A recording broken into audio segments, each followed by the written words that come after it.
Hi. Hola.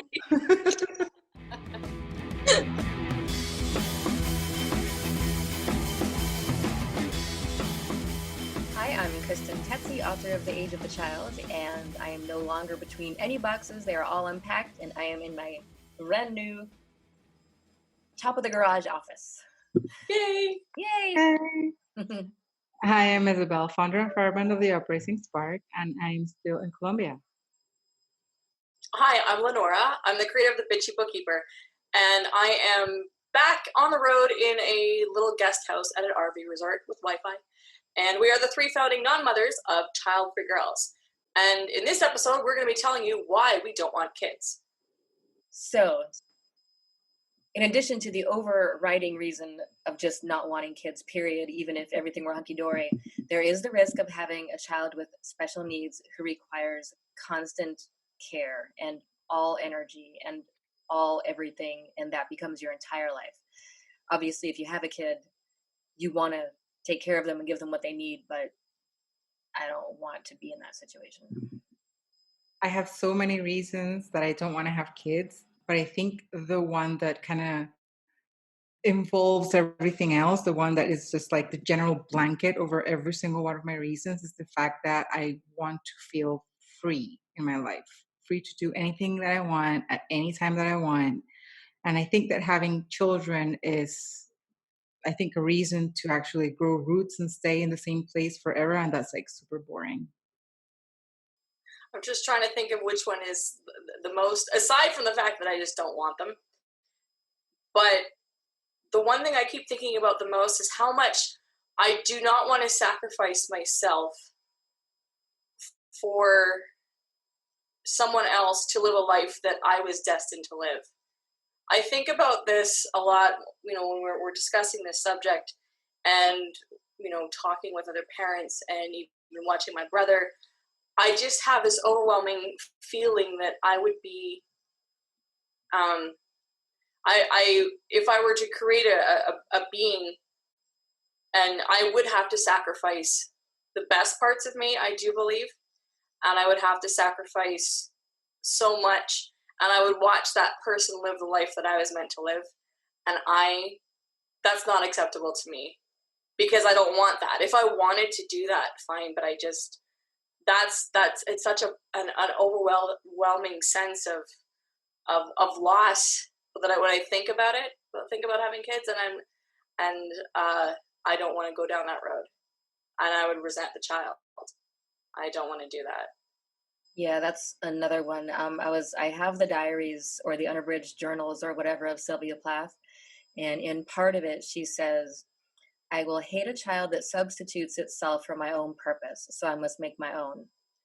And I think that would be a huge struggle, and it would involve all kinds of giving and taking, and probably a lot more giving. And that's just a struggle that I've never wanted to have to experience. I don't know if people think of it when they think about having kids. Probably not. I mean, the ones that do want them, but it's so evident to me. I don't know if other people see it that way.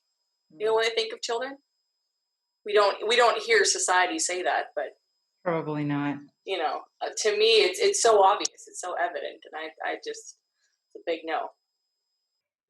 One of my biggest dreams is to visit every single country in the world at least once. And I want to do it right, and I want to do it at my own pace, and I want to do it it's going to take me some months or years even. I don't care. And I think that is the one thing that I really want to achieve in this life. And having a child would completely hinder that. I would have to either carry them with me, which I don't think it's fair for the child, because it would be changing, like there wouldn't be any sense of stability. And I think children need stability. And I wouldn't be able to enjoy myself as much as I do when I travel by myself. I do not want kids in my living space. As you all know, I love living alone. And I may at some point be open to sharing my 50,000 square foot house that I will build for myself with another person. Maybe. In another 40 years, maybe. It's not a goal of mine to find someone to share anything with. Uh, but and also I take my nephews regularly, like once a month or whatever. So I know what it's like to have kids in your house for more than 24 hours, and I happily have them over and visit. But children of any age, and even adults, I mean, just someone in your living space all the time does not work for me. Uh, it's suffocating, and the thing about being a mom in particular is there is that expectation that you are on 24 hours a day, available 24/7, never stops, even when the children aren't there. Actually, I'll say I have another reason that kind of goes into that. But yeah, just having someone in my living space, I do not want that. I have never wanted that. That's why it didn't work out with roommates so well. So, yeah, no kids. I've seen parents with kids who, or it's probably more likely that I've seen it on TV or in movies or something, but you'll see this situation where the child is not necessarily as bad as the famous psychopath Kevin, and we have to talk about Kevin, but you do see scenarios where the child is just a jerk. Either it's constantly throwing tantrums, like on Super Nanny, that Super Nanny show, these kids, and probably because they didn't get any discipline, so it was kind of their parents' fault, or very much their parents' fault. But what if you have a kid, and this kid, through no fault of your own, is just someone you do not like. You just don't like them at all. They're just little jerks, or they hate you, and so of course you're not going to get along. And then I don't know, I wouldn't even know what to do with that. That would be impossible. Oh my God, yes. I hate the state of the world right now. I hate the fact that they're chopping down and burning down the Amazon forest. And I hate the fact that there are fires in California. And I hate the fact that politicians are doing whatever they want with my country and every single country in this world and just fucking everything up. I hate it. And I think that bringing a child into this mess wouldn't be fair to them. Because when I leave this world, they'll be still here. I mean, theoretically, we'll still be here to deal with all the crap that we're dealing with right now, and even in a worse situation. So there's no way I'm going to do that to anyone. There's something that we had talked about with Tom James during that episode of Your Children Are Boring, that author.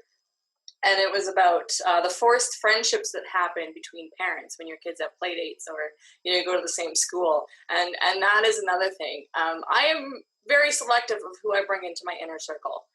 And I've through stories of friends with kids, and just over the years, I used to go to my best friend's daughter's birthday parties, and so you meet different people and whatnot, and you just kind of see the vibe of the parents hanging out. And to me, I'm like, yeah, like I don't want the forced friendships, the forced. I mean, I'm sure there were some that you organically click with, and you could meet people that way, but I don't like the idea of having to interact with whoever your friend, your kids are friends with, their parents.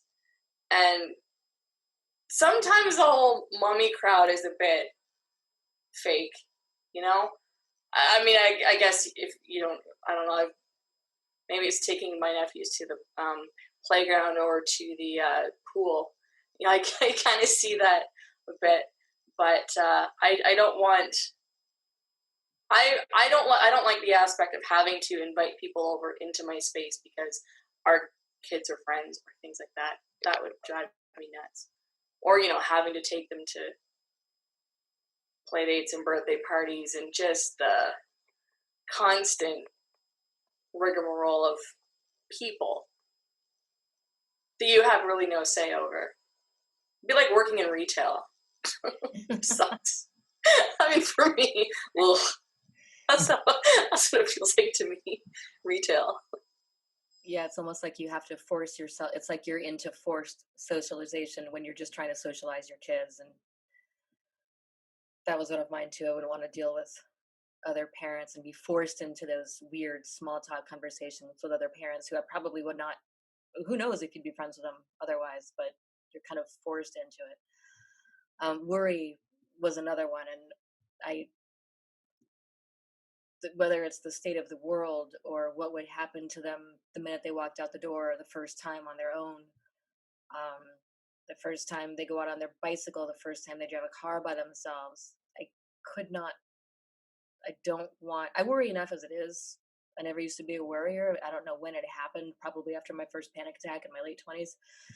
It's super annoying. And to have someone else to worry about would probably take a lot of the worry about myself away, but then I'd have to be worried about them. And there's just way too much to worry about. There's too much bad that I could easily envision and that would keep me up. If I get up to go to the bathroom at 3 o'clock in the morning, I'd never go back to sleep because that's when all the bad thoughts come. And it's just too much. And if something ever happened to them, like if I watch a lot of Dateline, there are a lot of parents who have lost a lot of daughters to crazy motherfuckers. And if that happened, I do not think I'd be one of those parents who could accept it in whatever way they accept it and move on in a healthy way. I think I would be broken. Just imagining anything like that is not something I would be equipped to deal with. 2 days ago, I checked if my dog was still breathing as soon as I woke up. So Yeah. I understand exactly how you feel because I thought he wasn't breathing and woke up in a panic. So I'm with you in that, Kristen. I get it. The whole anxiety and just feeling uneasy about somebody else. It's not cool. Mm. Um, Another reason I don't want to have children is money. Money. Money. What's that? Why is that important? They take it. I love being able to spend money on the things that I like and things that whatever I fall in love with, whether it's a pair of shoes or a brand new computer or a car, whatever the fuck it is, I can spend it how I want to because I don't have to budget for anybody else. It's my money and I can spend it however I want. And you know what? Money doesn't get enough credit because when you have, and I'm not saying like you have to be rich or anything, but you make different choices when you have financial stability. And, especially as a woman, like, I remember once my dad said to me, well, you're a girl, so you wouldn't, maybe have a husband to look after you, or your brother has to be the breadwinner. It's the only time he ever really said something to me like that, and I was still living at home, so I was a teenager. And to me, I was like, well, I'd rather just have my own money and have complete freedom because I'm not getting myself into a situation that maybe I can't get out of because I'm relying on somebody financially. I mean, I'm not saying that's always the case. I'm just saying, like, people knock the idea of money when really money is freedom. It allows you to make different choices. But it's freedom. Exactly. You can exactly. You can do things with it, and you can take care of yourself if necessary. Money gives you options. It does, and I believe. I mean, if women had money, we would make a lot of different choices, I think. And I don't know what they would be, but I'm just saying, like, I can see why people have oppressed women for a long time by making them think, get married, be supported by somebody else. I mean, again, that's not always the situation. And that's why that's why the whole patriarchy is kind of insistent on women getting paid less for stuff. When Demi Moore was the highest paid actress or actor, whatever, in Hollywood, she made, I think it was like $12 million for striptease. Okay. At the same time, Bruce Willis got $20 million for one of the Die Hards. Both terrible movies, in my opinion. Highest paid female actor in Hollywood, and she made half of what she paid for like a starring role in a movie. And so the less money you pay women for, I mean, granted, she can do whatever she wants with $12 million, but if you go down the ladder into the regular jobs, the jobs that are dominated by women and how little they make, I mean, and even just making less at the same job as men in the corporate world, the that just enables men to argue, well, I'm the breadwinner, so I should be the one to keep my job while you don't keep Yeah. yours. And Yeah. so that I think that speaks exactly to what you're saying, Lenora, about how we would make different choices if we were the ones making the money. And I think there's a reason we don't make the money, because no one wants us to make those choices, because men wouldn't like what we choose. Exactly. Probably not them necessarily. Apparently on Twitter, I mean, given the way some of the men are on Twitter, yeah, they would not like that at all. They already have enough problems as it is with the way some of us live. Okay, so my next reason, it kind of piggybacks on what you were talking about, Kristen. For me, I want to maintain my health and emotional well-being. That is very important to me. Health is something I definitely take for granted, because then when it goes south, I'm like, oh, okay, no, I like being healthy. And, for me, pregnancy would do nothing for my health. And generally speaking, I'm fine. So I want to maintain that.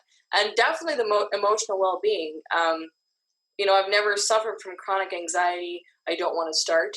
This year has definitely brought up a lot of anxiety feelings. And I'm like, I don't want to deal with that on a regular basis. And I know, again, experiences with the nephews, waking up in the middle of the night going, are they breathing? I listen to hear them turn over, because your brain part of your brain never shuts off when you got little kids in the house, because you're like, they're your responsibility. And a lot of things I don't think about normally, if they're in my care when they were younger, I'd be like, oh, I need to constantly check. Like that, it's just it pulls your energy in different spots. And I know how I am when I want to focus on something that means something to me. Like, I just want to laser focus on it. I don't want to I don't like my energy being split. I don't multitask purposely because I don't find it beneficial. I can do it, but I don't get a pleasure from it. So, to me, having children, it would not benefit me emotionally. And I have a lot of, I know what frustrates me, and I know what sets off my anger, and I know the kind of home environment that I need to generate nice feelings, like nice Lenora, like creative and generous and that sort of thing. And to bring kids into that would just split me in so many different directions. I would not like how I would feel. Mm-hmm. And I do not want to experience that. And I'm not experiencing that. One big reason is I don't like getting into anything I can't get out of. I don't necessarily fear commitment as long as the commitment remains my choice to stay in it. I think we've discussed a couple of times why I'm fine with marriage. I understand you're making a long-term commitment. I also understand you can leave if things stop being good. If they get really bad, if you fall out of love, whatever. I don't care why people get divorced. It's just breaking up. It's not a big deal. But if you have a kid, there's just no out. No, regardless of whether you want it. I mean, you're just stuck by choice or not once you've had it. And yeah. Not only are you stuck with the kid, you're stuck with the kid's dad. Yes, that too. And their family. Yep. My brother has had this issue with the in-laws, even though he's no longer, he's not with the mom. But it's still, it's not just, it's not just the one person, Yeah. Plus all the past generational baggage from that family, let alone your own family, all into this bundle of joy that you have to be legally responsible for 18 years. If you don't want to, your other option is to go to jail. Well, you could always give up custody. You could. But then there's that whole moral stigma that you get from society and probably from your friends. And, only if you're a woman. Yeah. Man. That's the reason why, I'm jumping the line here. I don't want kids because I'm a woman. I was born in a female body. Fuck. That's why I don't want kids. Oh. And speaking of being a woman, another reason I don't want kids is because I don't have tocophobia, but the whole birth thing just fucking scares me. I was talking to somebody, she's a mom, and she was telling me that when she was pregnant, she was like 7 months pregnant. She decided to watch for the first time ever a video of a woman giving birth. And when she did, she was like, why the fuck didn't I see this before I got pregnant? Like, is this really gonna happen to me? You know? Oh my God. It was horrible. She tells me it was horrible. And I've seen like some scenes I never actually end up. I think I watched some of those when I was in school when we were like in sex ed or something. And it's disgusting and it's painful and it looks very painful. And then she actually got a C-section, not by choice, but the baby was like not in the right positions, and she was very grateful that she didn't have to go through the whole thing. Um, so it's painful. It completely changes your nether regions. Yeah. They're never the same afterwards. And it can change And your breasts too. I was gonna say it changes. It can change everything. Everything. But even if you like manage to get back into your like pre-baby bod, there's your hips are not the same ever. Like there's something that goes on down there that is just And apparently your bladder's not the same either. yeah. Apparently you pee yourself all the time just by walking or something. And I do it's just the whole thing of just seeing my body change so fast and so dramatically, especially my Pikachu. Not kidding. Yeah.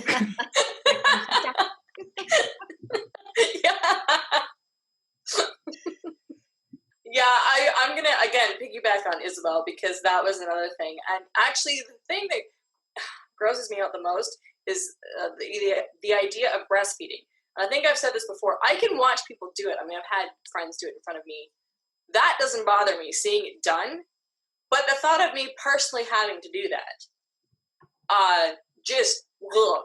And I know that you have the option to not. I mean, there are. Yeah, again, I've always felt weird about bodily fluids and just the whole body thing. It's like, okay, I have one. All right, I'll just make the best of it. But the thought of housing something and I mean, having It's the like your IU. first time in human form or something. Well, I think so. It must be. I'm an old soul, but I don't think I have ever had a human body before because I'm like, what the fuck is all this? Like, it just, I don't know what to do with this stuff. Yeah, exactly. It's taken me a long time to figure it out, and then getting the IUD put in, that was like, okay, I can't imagine something coming out of there, like, oh, pain of just getting something inserted. I mean, I don't do any kind of surgery. I haven't done any kind of surgery. It's not necessary, and I just don't. I will avoid it as much as possible. But it's just, I mean, I've been seeing a lot of, there's been pro-choice accounts that have posted some good stuff recently about, talking about a fetus being like a parasite. And Natasha had said this on our Decades episode about pregnancy being parasitic. Mm-hmm. And I have that feeling too. Like for me, it'd be like, I don't want this. Like, why are you invading my space? And really? Yeah, like it's just, but you know what? I mean, it doesn't bother me to see a pregnant person. It doesn't bother me when, I know everyone else has that choice. That does not bother me, but it's just a very personal, intimate thing that bothers me that I would have, why do I don't want to do that. It does not seem right. And I think that needs to be honored. Like first you have to honor yourself. I don't care if your spouse wants one. Like, I mean, when you hear that pushed back, like you have to honor your body and you have to honor how you feel about your body, whatever that is. And if you don't want to use it to bring another being into the world, don't. Like to me, it's all sorts of wrong for me personally. I don't care that I have a working uterus. Like it just does not feel right. And I want that to be honored, and I want everyone who feels that way to have to honor that, which is also why we do the show, because we want to honor that people who feel that way too, because it's such a personal invasive thing. You know, when I think about it, it's just, no. So don't ask me. Not going to do it. I also do not and have never wanted to be pregnant for a couple of reasons. Like, I don't want to have to give up the stuff you have to give up when you're pregnant. I don't want to. I don't want to make that 9 months of sacrifice and not drink wine, um, not vape, not eat. And I hardly ever even eat sushi. But you're not supposed to eat sushi when you're pregnant, and so I wouldn't be able to do that. I think I would be resentful if I had to give up things that my partner did not have to give up. I would just, I'm such a bitch that I'd probably be like, if I have to give it up, so do you. You want this kid? You're going through it with me. And that's not fair. But I know this is a flaw I have. And so that's another good reason to not get pregnant. Well, why isn't it fair to make that person give up something? Because you would be making an ultimate sacrifice, and especially if you're doing it for that person, then why? Well, what's wrong with them? If you're having a kid for someone else, yeah, they better give it up. But if you want the baby anyway, I mean, it just so happens you're the one who can carry it. So Okay. it would be nice if they offered to also give up those things. Right. There's also I just don't want I don't want to be looked at as a pregnant person. People are all gushy and weird about pregnant women, and they think that even though you're a stranger, they can say things to you like, when's it due? Or, congratulations. I guess some people also think they can touch it. Yeah. But they never want to hold the baby when it's vomiting or when you're really sick and pleading for someone on Facebook to come look after your kid so you can sleep because you're really sick yourself. You know, they never want to pitch in then. Your baby, you do it. Yeah.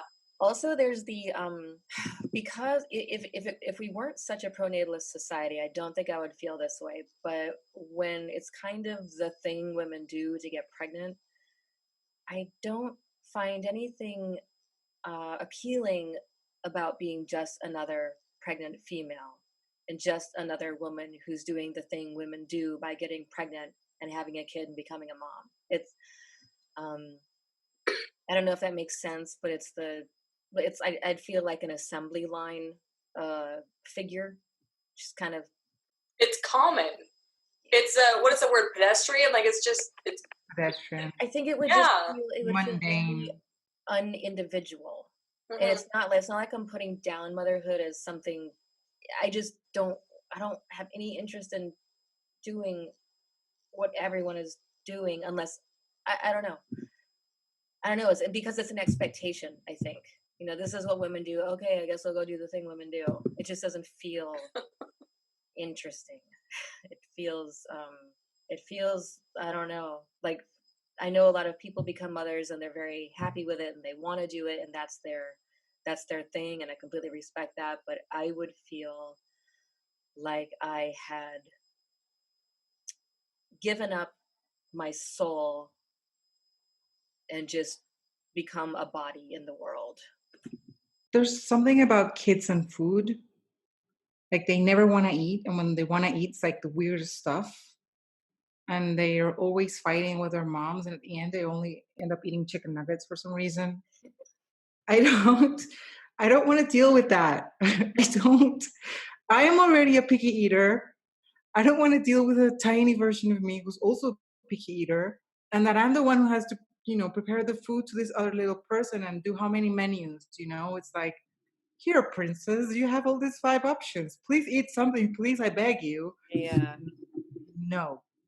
No fucking way. Not doing that. Okay, so I have to comment about the chicken nugget thing. It's actually popcorn chicken. Because the last time my nephews were over, it wasn't sufficient enough. So one wanted a chicken Caesar salad. So I grilled up chicken and he made his own Caesar salad. Then I went to the store and found frozen popcorn chicken. And that made the other one happy. And then I don't remember what I ate. It was something completely different. So my other thing is the daily life of parenting. I do not want to experience that. I don't care if you have those cute moments where they hug you and say they love you. Being an aunt, I get that. I've gotten that. It goes away when they become teenagers and 10. But it's the daily aspect of parenting, because you still have your own things you want to do. Generally, I mean, you know, um, but you think of the emotion of a child, all the things that they need. They're dependent on you. I don't like needy, clingy things, which is also why I don't have pets. So are you too. I know you guys love your pets. That's also not something I want. But it's just the day in, day out. For me, I feel that can be soul crushing. I know there are great moments that people have with their children. There were good moments I had with my parents as a child, even though I didn't, enjoy being a kid. But it's just every single day, and I do not want that. That does not, life is mundane even when it's just you. I think back to times in my life where I was working at a job that I didn't necessarily enjoy. It was just kind of like a means to get by, right? So even doing that, like we all have, it's not like being child free is like glamorous and amazing every single day. We still have our own mundane routine or mundane things we have to take care of. That it's not just about that, but the child aspect, I just every single day. Oh no, please no. Yeah, there's one of my reasons kind of is similar to that. It's bad enough sometimes when my pets have a day when they all have some kind of need. Like I'll want to do something. I wanted to do something yesterday. I had a certain plan. I finally carved out a certain amount of space for myself to do something. And um and then I saw that one of my cats had vomited under the bed on a new rug. So I couldn't just let it sit there because then Lenny would try to get under there and eat it. So I had to clean it, but it took a long time to clean it, which took away from the thing I was going to do. And I get very frustrated if my schedule, I get frustrated about my schedule if it's either the same for too long or if I can't do the things I want to do when I want to do them because something else. I'm not good at things requiring my time and my attention either, unless I want them to. Um, and so it can't go beyond, I don't know. It's just, there's a scene in Little Fires Everywhere, and Reese Witherspoon has three small children and a baby at this point in the show. And she is freaking out because she can't get the baby to stop crying. And then the little toddlers are crying also. And she never really wanted to be a mom in the first place. She had other goals, she had other ambitions. She wanted to be a New York Times journalist. And instead, she kind of did what you're supposed to do, which is what people think you're supposed to do, is get married, get a house, whatever. She didn't really think about whether she wanted it. She just thought that's what you're supposed to do. And in this scene, she's overwhelmed not only by all these needs and these very loud vocal needs of her kids, but also the fact that she's doing this instead of what she wants to be doing. And I know that that's how I would handle it. I would flip out, I'd throw dishes on the ground, break them, scream, and probably leave the house as soon as my husband got home and go have sex with my ex-boyfriend or something. Like I would be terrible. I would be so unhappy at all of those demands and all of those needs and all of the attention required. My pets don't usually require a lot of attention. They're very well trained. Lenny does her own thing until she needs to walk or play, and that's not a lot. But like I was married to someone once who just demanded a lot of attention. He needed to be looked at. He needed to be like laughed at, appreciated. Just, yes, I see you, very funny, haha, like all the time. And it just, I can't deal with people who demand attention. It drives me crazy. Like I'll give you attention when it's naturally funny, but please, God, please just step out of my line of vision for 2 seconds, That's a really good example, that show, Little Fires Everywhere. That's it's a great commentary also on race, but on motherhood and the expectations of women. I don't know if you've seen it, Isabel. I saw it. Yeah. What do you think of it? I loved it. Yeah. It's so much. I should watch that again because it's a great the whole motherhood thing. I mean, and in real life, Reese Witherspoon definitely seems to be the quintessential mom. Like she's I mean, she's really made a career for herself, but she also talks about things like mom brain and, like constantly worrying about, because she's got a college age daughter, and, how she's always thinking about her kids like every single second of the day while like building her own empire. And to me, that sounds exhausting. It's commendable. I love seeing people that at least go and create things for other people. I don't know how you guys feel about when someone says, I never knew my purpose until, their baby showed up.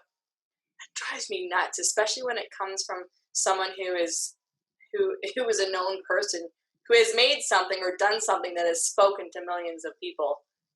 And yet they're just kind of like brushing that under the bed, going, well, none of that really matters except for this kid that I've created.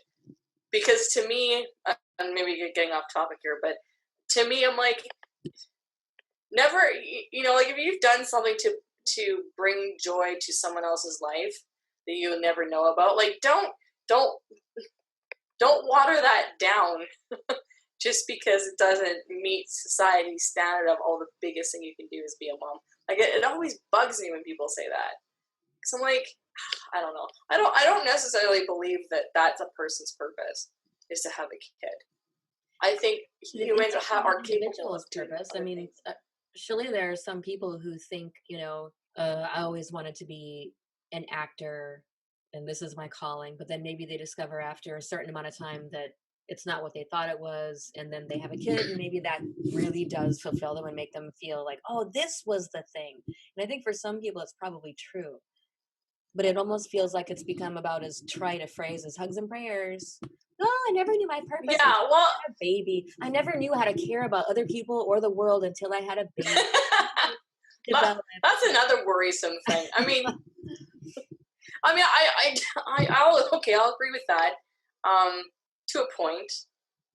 I mean, yeah, everyone, and I don't think that it's just like there's only one purpose for everybody. Like, yeah, you have. I don't believe that either, because I used to feel the same way about being a teacher. I thought that was the only thing I was going to do, and like now I have zero desire to do it. And as you evolve, your purpose evolves, but I don't look back on the time that I've spent on other things that brought me a lot of joy back then, even though I don't want to do them now. I don't look at that ever as a waste of time, or to go, oh, that wasn't my purpose, or that was a mistake, because it helped people and it added something to children's lives, like, talking about music teaching, for example. But yeah, I guess it just really bugs me when I hear people say that, because it just seems like they're just sweeping away or almost taking for granted the fact that they did something that actually affected in a good way people, like other people, but yet nobody really cares about the kid. Not really. You get a lot of congratulatory tweets and whatnot, but does that add to someone else's life the way other things do? I don't know. I just want people to live up to their potential more than what they really are. That's what I'm trying to say. I have talked about this with you guys, and also on my podcast, and I've mentioned it. And last week, there was the World Suicide Prevention Day, and I also posted about it. I was diagnosed 10 years ago with depression and anxiety, like chronic depression and anxiety. And most days are okay, but when they're not, I feel complete and utter exhaustion. So having a kid with what I know is something that I will always suffer from, because there's no cure for that, would be completely irresponsible. Because if I can barely take care of myself during some of those days, like I don't even want to get out of my bed. How am I gonna take care of a child? And why would I expect the child to take care, for to take care of it by itself, or to take care of me even? It's just not, it's not fair to that kid. And that actually is something that runs in my family. And even though it's not hereditary, it is genetic. So there's a high chance that if I ever have a child, that child would also suffer from a mental illness. of some kind, because this is a chemical imbalance in your brain. So it's actually biological. It's not due to past trauma or anything like that. It's biological. And I don't want to have a child. I don't want to bring a child into this world knowing that there's a chance that I can pass to that child either a mental illness or any other thing that I might have in my genetic, because it's not something that I would live with. I couldn't. And that's smart. I mean, to me, that's it's just kind. smart. It's what? It's kind. Yeah, exactly. Like, that's compassion. Yeah. You know, it blows my mind how people just mindlessly procreate without considering that stuff. I mean, yes, we all suffer in different things, but knowingly, like that woman who yeah. had cancer and who knew that having kids would very likely give them eye cancer, and they all got it, and they're going through chemo in like toddlerhood. It's just insanely selfish. Yeah, I was going to mention that because you actually brought that to our attention, Kristen. Mm-hmm.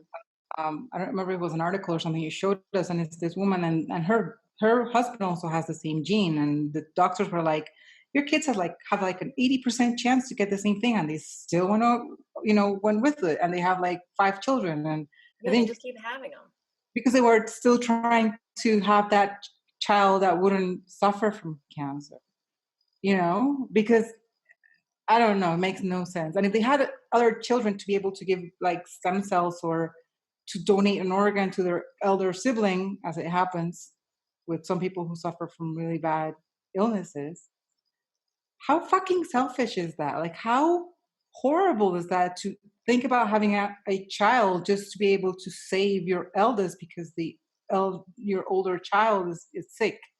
Yeah, you're giving birth to body parts. It's so weird. I know. Oh my God. Like, sorry, kid, but we need your liver. So So true. And fucking unethical. I think Jodi Picoult, I didn't read it, but Jodi Picoult wrote a novel about that, about a mother who has a baby to save her older child's life. If you're interested, I don't remember the title, but it's out there somewhere. My last reason mostly is that I would not want to see what would happen to my relationship with my partner if I had a kid, because I'm kind of whatever the being I'm caring for, their needs come first. If they're sick, if they need to eat, that's where my attention goes, even if it's with the pets, because Ian, as a grown individual, he can take care of himself, he can feed himself. But the cats need to be watched for if they get sick. They need to be taken to the vet if they're sick. They need to be fed. They need to be walked. The stuff needs to happen. And a kid would require so much more time and attention and energy and concern. And I think it would be exhausting. I think being a parent has got to be, especially in the first X number of years, has got to be just absolutely, utterly, emotionally, and literally, I mean, not literally, but like energy-wise, draining. And after giving everything I had to a child during the day, I would have nothing left, I'm positive, when he got home. And while it should be, yay, I'm glad to see you, because finally I get to talk to an adult, I instead, knowing myself, I would be like, I'm out. You're here, they're yours, I'm out of here. And I wouldn't, as reasonably as he would need and want my attention to be with him, I just would be resentful of anyone else asking me for anything. I've already given, I'm done. I think I would deplete very, I only have so much. Some people have a whole ton. I don't. I just reach a limit, where especially if I'm tired. I don't think that's a unique trait. I think a lot of people, that's why a lot of marriages get in trouble. And I think why a lot of men end up feeling neglected when there's a baby or when there's a child requiring a lot of attention, is because that child needs so much. And by the end of the day, you just have nothing else. I've always found that fascinating. And even though I'm someone that, has chosen to be single at this point in my life, and potentially, forever, because it suits me. Also because too, I don't get energy from people, and I wouldn't expect to get energy from a spouse. I don't know how that works.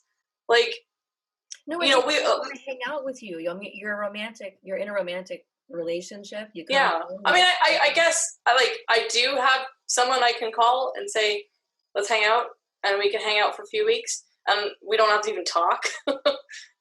Just have dinner, watch a movie. I'll do my thing. You'll do your thing. Like, so that I get, but it's just I can also go to my own house. But I've always been curious about that, though, about relationships and what happens when a child comes in or two children come in, even if they're both wanted, even though both, like, say both people want the children, and are maybe initially happy with it. But what happens to an even a strong relationship? The challenges of that, because I even think of, like, excuse me, my parents had a very strong marriage, and they put their marriage first before they put us first. Like, their relationship came first before the needs of the child, like before the children. Oh, that's good. It is good. It sucks as a kid, but as an adult, I totally see it. But I think about the dynamic. Like, didn't have much of a connection with my mother, but my mother was very connected to my brother, and any issues that my parents had with me, of course. Like, I don't know how that affected them as a couple dealing with me, because I was a very challenging child, teenager, and then the therapist totally sided with me because I was right. So I don't know what that effect had on my parents' marriage. They stayed together until my mom died, and they survived it. But I'm curious. Like, I mean, that's not something I could ever ask my dad. But and because he doesn't remember half this shit either. Like, I'll mention something, dads forget everything, and this is years and years ago. He wouldn't have a clue. And even if he did, he probably wouldn't tell me. Like, Mom, if she were alive, she would have probably been more honest about it. But I don't know. I can imagine, though, the strain that would have had on them dealing with me, because I was not anything like what they expected. I wasn't going to follow the religious lifestyle. I was very much my own person from day one. And apparently they weren't expecting that. I saw my parents there, but I know, like, there's many more cases where one of them just ups and leaves, within the first couple months of a new baby or whatever, because apparently not everyone goes into a relationship with the best intentions, or some people get trapped. I mean, there's so many variables, but I've always found it curious, like, what really goes on in a marriage or a long-term relationship once a child enters. But there's also the kids get older and you don't agree on discipline. I think it would have to be a really special dynamic for it to thrive with the same kind of happiness that it started with before the kid was born. I'm not curious enough to go through any of that to find out. Nope. But if anyone wants to talk to us about it, I would love to have this conversation. And not as I told you so, but just curiosity. I like knowing things. I like learning things. I'm curious. I just don't have to experience it personally, Yeah. Well, that is all for this episode. Thank you for watching. If you enjoy our YouTube channel, please subscribe below. You can rate our podcast wherever you're listening to it. And check us out on Amazon. We have a book, Childfree Girls, Comfort Food for Thought, available in Kindle and on paperback. You can also find us all over social media. We are on Instagram. We are on Facebook. We are on Twitter. We are on Pinterest. And probably no longer on TikTok. Oh, and our website is childfreegirls.com. If you want to send us an email to ask anything, tell anything, send us a story, send us your thoughts, it's childfreegirls@gmail.com. It's open 24/7, and we're very keen to get your messages. We are keen. Messages that actually be really swell. I speak old English. I love it. I love keen. I've always liked that word. I also like swell and dig, like you dig it. Our question for you today is a very simple one, but maybe not so simple. And that's, why don't you want kids? And it can be one reason, it can be 20 reasons. Leave them below in the comments wherever you are receiving this message from us. Or Groovy, send an man. email. Man. What? It's like groovy, man. Yeah, I also like groovy. I love that. Yeah. Or send us an email. Yes, or send us an email at childfreegirls@gmail.com. Spelled just the way it sounds. Oh dear. See ya. Bye. Bye. No, you say bye. No, you say bye. Oh my god, I'm leaving. Uh, You leave first. I'm going. Bye. Bye.